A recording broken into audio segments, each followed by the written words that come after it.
Hi friends, இன்றைக்கி நம்ம என்ன பார்க்க போகிறோன்னா மண் சட்டியில் எறா குழம்பு. இதை நீங்கள் கண்டிப்பாக ட்ரை பண்ணி பாருங்கள், சூப்பராக இருக்கும். நம்ம ஃபஸ்ட்டு மண் சட்டியில் கொஞ்சம் எண்ணெய் ஆட் பண்ணிக்கிட்டோம். எண்ணெய் சூடாகட்டும். நம்ம எப்போவுமே மண் சட்டியை அப்படியே ட்ரையாக வைக்கக்கூடாது. ட்ரையாக வச்சுட்டு ஹீட் பண்ணோன்னா அது சீக்கிரமாக கிராக் விழுந்துடும். அதனால் நான் கொஞ்சம் ஆயில் ஊற்றிட்டு நான் ஹீட் பண்ணிக்கிறேன். அது இந்த சைடு ஹீட் ஆகட்டும். இதுக்கு என்னென்ன தேவைன்னா வெங்காயம். இந்த வெங்காயம் எத்தனை வெங்காயம் இருக்கும்னா ஒரு 4-5 வெங்காயம் இருக்குங்க. அதை நான் சின்ன சின்னதாக சாப் பண்ணி வச்சுருக்கேன். அது கூட நான் என்ன பண்ணியிருக்கேன்னா தக்காளியும் குழம்பு மிளகாத்தூள் இது ரெண்டையுமே ஆட் பண்ணி கிரைண்ட் பண்ணி வச்சுருக்கேன். தக்காளி ஒரு 7 தக்காளி, அதாவது நான் ஸ்மால் சைஸ் சொல்கிறேன், நான் பெருசு கூட சொல்லலை. ரொம்ப குட்டி குட்டியாக ஒரு 6-7 தக்காளி. அது கூட 3 டேபிள் ஸ்பூன் நல்லா பெருசாக அது நான் குழம்பு மிளகாத்தூள் ஆட் பண்ணி மொத்தமாக கிரைண்ட் பண்ணி வச்சுருக்கேன். ஏன்னா இதுதான் இந்த கிரேவியோட மெயினே. நீங்கள் கண்டிப்பாக இந்த மாதிரி ட்ரை பண்ணி பாருங்கள். இங்கே மண் சட்டி சூடு ஆயிடுச்சு.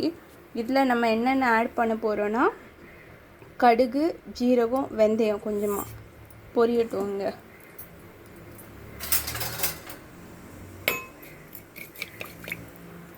சிம்மர்லேயே வைப்போம், ஏன்னா மண் சட்டி கிராக் ஆகிடக்கூடாதுல்ல.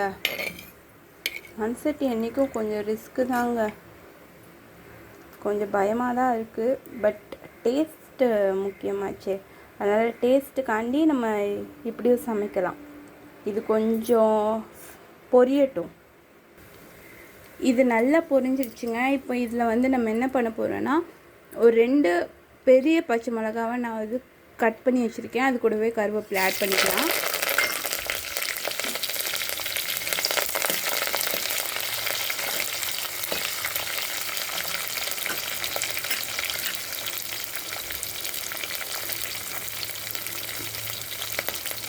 கொஞ்சம் ஃப்ரை ஆகட்டும். இப்போது நம்ம ஆட் பண்ண நம்ம சாப் பண்ணி வச்சுருக்க வெங்காயத்தையும் ஆட் பண்ணிக்கலாம். இது கருவேப்பிலையும் பச்சை மிளகாய் ஃப்ரை பண்ணும்போது அந்த ஆயிலில் ஒரு ஸ்மெல் வருங்க, நல்லாயிருக்கும். அது மண் சட்டியில் இன்னும் நல்லாயிருக்கு. நான் வெங்காயம் ஆட் பண்ணிக்கிறேன்.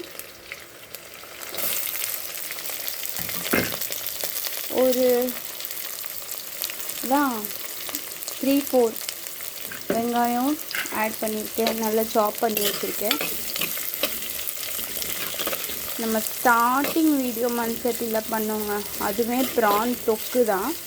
இது நம்ம ப்ரான் கிரேவி. கண்டிப்பாக ட்ரை பண்ணி பாருங்கள். ப்ரான் தொக்கே நீங்கள் ட்ரை பண்ணி பார்த்தீங்களான்னு எனக்கு தெரியல, பட் இதை ட்ரை பண்ணி பாருங்கள், நல்லா இருக்குங்க. நான்வெஜ் எப்போவுமே நல்லா தாங்க இருக்கும். இதே மாதிரி ப்ரான் தொக்கு, குழம்பு, மீன் குழம்பு, மட்டன், சிக்கன் எல்லாமே டேஸ்ட்டாக, ஆப்வியஸ்லி டேஸ்ட்டாக தான் இருக்கும். நான்வெஜ்னாலே டேஸ்ட்டு தான். எனக்கு ப்ரிஃபரபிள் நான்வெஜ் தாங்க. சாம்பார் பிடிக்கும், அதை தாண்டி எல்லாருக்கும் பிடிக்கிற மாதிரி சிக்கன் ஃப்ரைட் ரைஸ் ரொம்ப பிடிக்கும். இந்த காரக்குழம்புலாம் பிடிக்காதுங்க, எப்போவுமே பிடிக்காது. அது அம்மா வீட்டில் இருக்க போதும் பிடிக்காது, இப்போ நான் செய்யும் போதும் பிடிக்காது. இதே மாதிரி நான்வெஜ் வச்சு அப்பப்போ சந்தோஷப்பட்டுக்க வேண்டியதான். என் வீடியோவை பார்த்தீங்கன்னா கொஞ்சம் லைக் பண்ணுங்கள், சப்ஸ்கிரைப் பண்ணுங்கள், முடிஞ்சால் யாருக்கெல்லாம் ஷேர் பண்ணுங்கள். இது எனக்கு ஒரு நல்ல மோட்டிவேஷனாக இருக்கும். என்ன மாதிரி பிகினர்ஸ்க்கு நீங்கள் தாங்க மோட்டிவேட் பண்ண முடியும், வேறு யாரும் மோட்டிவேட் பண்ணுவா? வீட்டில் இருக்கவங்க பண்ண மாட்டாங்க கண்டிப்பாக. அட்லீஸ்ட்டு தெரியாதவங்க நீங்களாவது பண்ணுங்கள். கொஞ்சம் எனக்கு ஒரு நல்ல மோட்டிவேஷன் கிடைக்கும், இன்னும் பண்ணணும்னு தோணும் வீடியோஸ். ஸோ கொஞ்சம் ஹெல்ப் பண்ணுங்கள். என்ன மாதிரி ஹோம் மேக்கருக்கு இது தாங்க ஒரு மோட்டிவேஷன். வேறு எங்கேருந்து மோட்டிவேஷன் கிடைக்க போகுது நீங்களே சொல்லுங்கள். இன்றைக்கி நீ நல்லா துணி துவைச்சிருக்க, இன்றைக்கி நீ நல்லா க்ளீனாக வீட்டை வச்சுருக்க, யாருன்னா சொல்லுவாங்க? மாட்டாங்க. யாராவது தெரியாதவங்க நீங்கள் நல்லா வீடியோ போட்டிருக்கீங்க, இல்லை நல்லா ஏதோ ஒன்று பண்ணியிருக்கீங்க சொன்னாதாங்க உண்டு. சாப்பாடு நம்ம செஞ்சு போடுறவங்களுக்கே எல்லா வாட்டியும் கேட்க வேண்டியதாக இருக்குது, எப்படி இருக்குது, நல்லா இருக்கா, நல்லா இருக்கா. ஏன்னா அவங்க வாயிலேருந்து வராது, இன்றைக்கி நல்லா இருக்குன்னு வராது. ஸோ அட்லீஸ்ட் நீங்களாவது மோட்டிவேட் பண்ணுங்க. யாராவது மென்ஸ் இந்த வீடியோவை வாட்ச் பண்ணுறதா இருந்தால் வீட்டில் உங்கள் ஒய்ஃபுக்கு மோட்டிவேஷன் கொடுங்க. நல்லா இருக்கு, சாப்பாடு நல்லாவே இல்லைனாலும் நல்லா இருக்குன்னு சொல்லி பாருங்கள். அவங்க அந்த எக்ஸைட்மெண்ட்லேயே இன்னும் நல்லா செய்யணும்னு யோசிப்பாங்க. அது ஒரு நல்லதுங்க. யாருன்னா நம்மளை அப்ரிஷியேட் பண்ணால் ஆப்வியஸ்லி அது ஒரு உள்ளேருந்து குட் ஃபீல் கொடுக்கும். மோட்டிவேட் பண்ணி பாருங்கள். மோட்டிவேஷனாக கூட வேணாங்க, சும்மா நீ அழகாக இருக்க, இந்த ட்ரெஸ் உனக்கு நல்லா இருக்குது, சமையல் நல்லா பண்ணுற, இந்த டிஷ்ஷு நல்லா இருக்குது அப்படின்னு ஏதாவது ஒன்று அப்ரிஷியேட் பண்ணி பாருங்கள். அதுவே அவங்கள வந்து பேடான வைப்பில் இருந்தாலும் அவங்கள குட் மூடுக்கு மாற்றிடும். யார் நம்மளை மோட்டிவேட் பண்ண போகிறாங்க? வீட்டில் இருக்கிறவங்க தான். ஆனால் வீட்டில் இருக்கவங்க பண்ண மாட்டாங்க. சரி, நம்ம வெங்காயத்தை பார்ப்போம். நல்லா ஃப்ரை ஆகட்டும்ங்க. இங்கே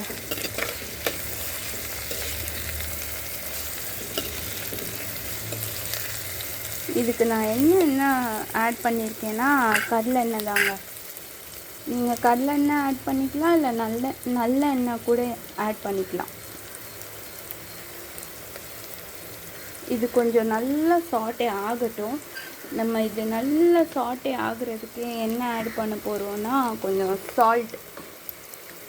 கொஞ்சமாக சால்ட் ஆட் பண்ணிக்கலாங்க. நான் ஒரு 1 to 2 டீஸ்பூன் ஆட் பண்ணுறேன்.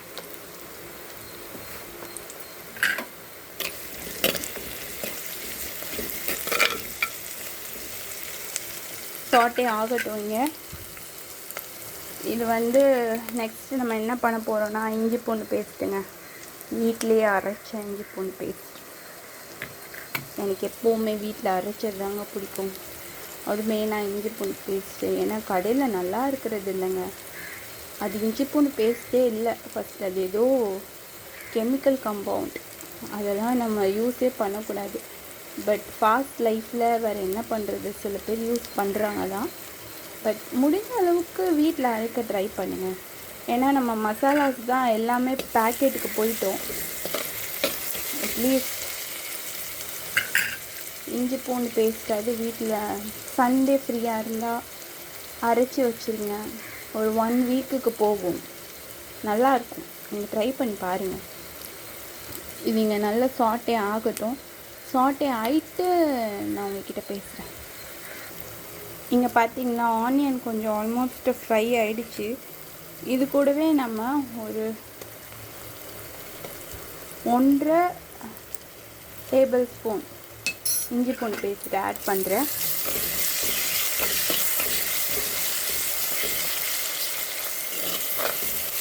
இஞ்சி பூண்டு பேஸ்ட்டு நம்ம வீட்டில் ஆட் பண்ணதுன்னு சொல்கிறேன். அதுக்கு ஸ்மெல்லே அல்டிமேட்டாக இருக்குங்க. சாரிங்க, வீடியோ கொஞ்சம் ஷேக்காக இருக்கும். ஏன்னா நான் இன்னும் ஸ்டாண்ட் வாங்கலை, ப்ராப்பர் ஸ்டாண்ட் வாங்கிட்டு உங்களுக்கு ஸ்டேபிளான வீடியோ கொடுக்க ட்ரை பண்ணுறேன். அது வரைக்கும் கொஞ்சம் அட்ஜஸ்ட் பண்ணிக்கோங்க. நான் இப்படி பேசி வீடியோ போடுறது உங்களுக்கு பிடிச்சிருக்கா?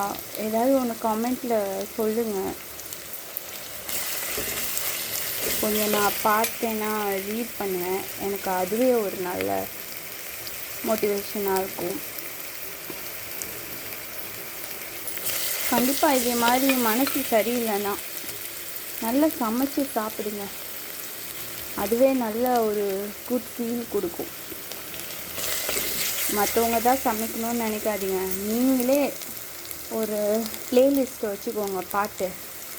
அதை போட்டு விட்டுட்டு நீங்கள் பாட்டில் சமைங்க, நல்ல வைப்பு கொடுக்குங்க.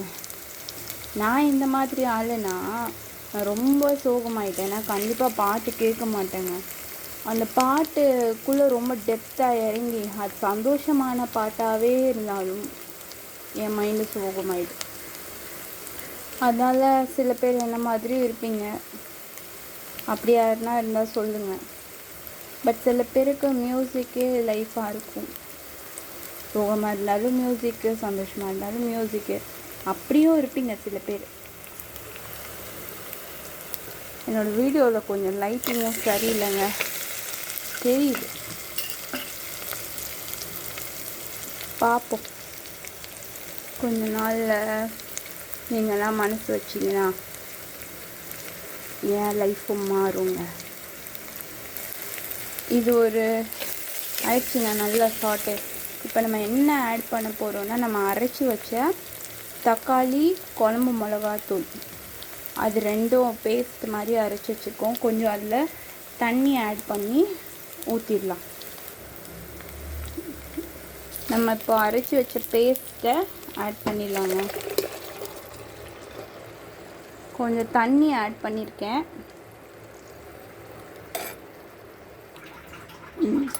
பேஸ்ட் ஆட் பண்ணிட்டோம். இது கொஞ்சம் நல்ல பாயில் ஆகட்டுங்க. அது கூடவே நம்ம என்ன ஆட் பண்ண மறந்துட்டோன்னா, முக்கியமான விஷயம் மஞ்சத்தூள். இந்த டைமில் ஆட் பண்ணிப்போம் மஞ்சத்தூள். இன்னும் நான் ஃபுல்லாக ஆர்கனைஸ்டாக இல்லைங்க, ஆர்கனைஸ்ட் ஆகணும். நான் என்னென்னா பேசிக்காக ஒரு சமையல் பண்ணுறோன்னா அதுக்கு நிறைய பாத்ரூம் யூஸ் ஆகாத மாதிரி பார்க்க ட்ரை பண்ணுவேன். ஆனாலும் நிறைய பாத்ரூம் தான் இருக்குது, வாஷ் பண்ணணும். என்னங்க இது லைஃபு? எந்திரி, சமையல் பண்ண, பாத்திரம் வலிக்கு, துணி துவை, வீடை க்ளீன் பண்ண, இப்படியே ஒரு ரொட்டீனாக போயிட்டுருக்கு. நான் படிச்சிருக்கேங்க, அதுக்கு நான் படிக்கலாம் இல்லைன்னு நினச்சிக்காதீங்க. நான் படிச்சிருக்கேன் தான், பட் அதுக்காண்டி நான் வேலை இன்னும் கிடைக்கல. கொஞ்சம் கெரியர் கேப் ஆகிடுச்சு. அதனால் இப்போ என்ன பண்ணேன்னு தெரியாமல் இருக்கேன். இந்த லைஃப் ஆனால் ரொம்ப போரிங்காக இருக்குங்க. அதே ரொட்டீன், சேம் ரொட்டீன். இதுலேருந்து வெளியே வர ட்ரை பண்ணிகிட்ருக்கேன். கூடிய சீக்கிரம் வந்துடுவேன், வரணும். இன்னும் நான் ஒரு 20 வருஷம் அப்படின்னு நான் நினச்சிக்கோமே, 20 வருஷம் வாழ்கிறேன்னு நினச்சிக்கோ. 20 வருஷமும் இதே சேம் ரொட்டீன் என்னால் முடியாதுங்க. நம்ம அம்மாங்கெல்லாம் அது எப்படியோ தள்ளிட்டாங்க, நம்மளால் முடியாது. எந்திரி, சமையல் பண்ணு, பசங்களை ஸ்கூலுக்கு அனுப்பு, திருப்ப வீடை பெருக்கு, பாத்திரம் கழுவு, அதே ரொட்டீன். மறுபடியும் மத்தியானம் தூங்குற வரைக்கும் வேலை. ரொம்ப கஷ்டங்க, ரொம்ப கஷ்டம். இதெல்லாம் நான் செய்கிறவங்க கிரேட்டு தான், நான் இல்லைன்னே சொல்லலை. பட் நான் அந்த அளவுக்கு கிரேட் கிடையாது. எனக்கு சேம் ரொட்டீன் முடியல. கொஞ்சம் வெளியே போகணும், ட்ராவல் பண்ணணும், நிறைய விஷயம் எக்ஸ்ப்ளோர் பண்ணணும், அந்த மாதிரி ஒரு பொண்ணு. பிஃபோர் மேரேஜ் ஒரு மாதிரி லைஃப் போச்சு, ஆஃப்டர் மேரேஜ் ரொம்ப ஒரு மாதிரி லைஃப் போகுது. பார்ப்போம். என்னோடய பெருமூச்சிலே அவங்களுக்கு புரிஞ்சிருக்கும்னு நினைக்கிறேன். பாசிட்டிவாக திங்க் பண்ணணும்னு நினைக்கிறேங்க, ஆனால் பாசிட்டிவிட்டியே இல்லை. எங்கேருந்து நான் பாசிட்டிவாக திங்க் பண்ணேன்? எதனா எனக்கு சஜஷன் கொடுங்க கொஞ்சம். அது நான் என் லைஃப்பில் இம்ப்ளிமெண்ட் பண்ண ட்ரை பண்ணுறேன். நான் பேசிக்காக டிவியே பார்க்காத பொண்ணுங்க. டிவியே பிடிக்காது, சீரியல்ஸ் அந்த மாதிரி எதுவுமே பார்க்க மாட்டேன். ஃபோனையே அவ்வளோ நேரம் பார்க்குறதுன்னும் தெரியல. வீட்டு வேலையை பார்த்துட்டே கடுப்பாக இருக்குது. மத்தியானம் தூங்கவும் மாட்டேன். நான் தூங்குகிற பர்சனும் கிடையாது, நைட்டு 1 டைம் தான். அதனால் என்ன பண்ணுறதுன்னு தெரில. சோலோ டேட்டிங்னா போகணுன்னு ஆசைங்க, தனியாக ட்ராவல் பண்ணணுன்னு ஆசை. ஊர் சுற்றணும்.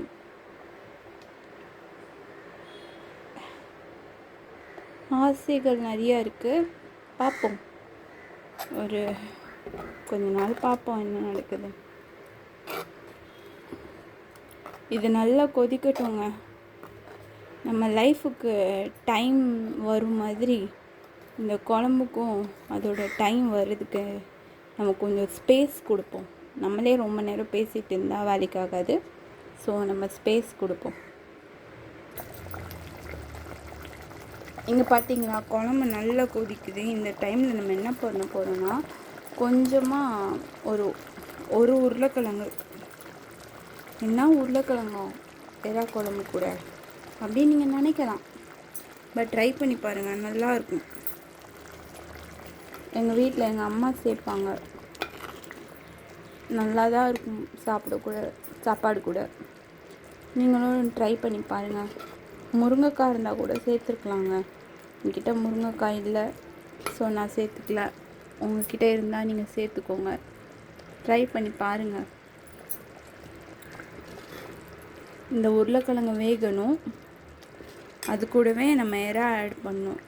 எறா ஆட் பண்ணோன்னா அதுலேருந்து எப்படியும் தண்ணி ரிலீஸ் ஆகும். ஸோ அது குழம்பு இதுக்கு வந்துடும் ஃபார்மில்.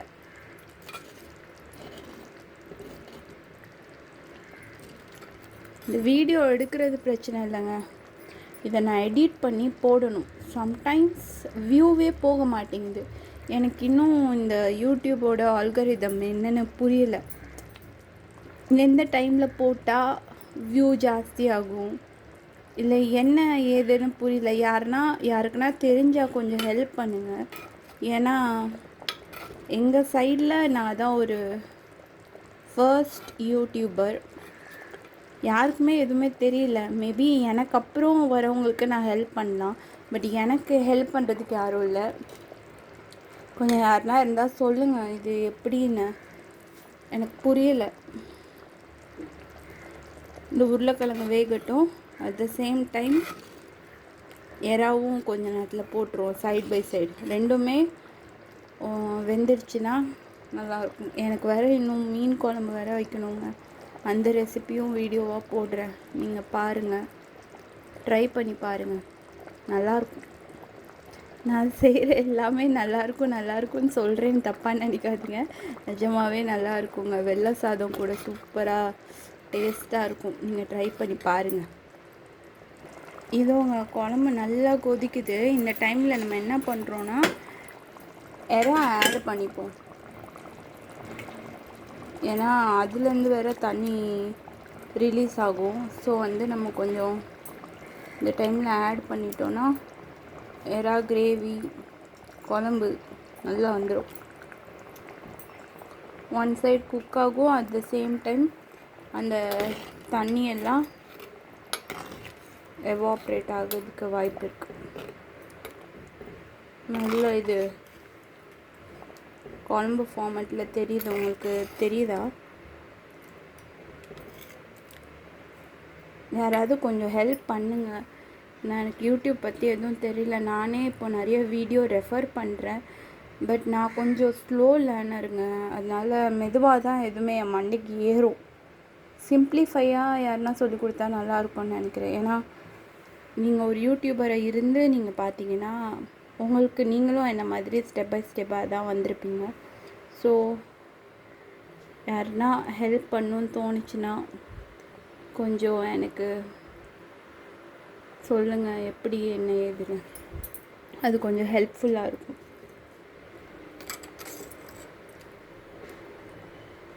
இது இப்போது நம்ம ஒரு 10 minutes விட்டுருவோங்க. அப்படியே அது ஆகட்டும். நம்ம ஃபிஷ் குழம்புக்கு போகலாம். நான் அதுக்கு எல்லாமே ரெடி பண்ணிவிட்டு சொல்கிறேன்.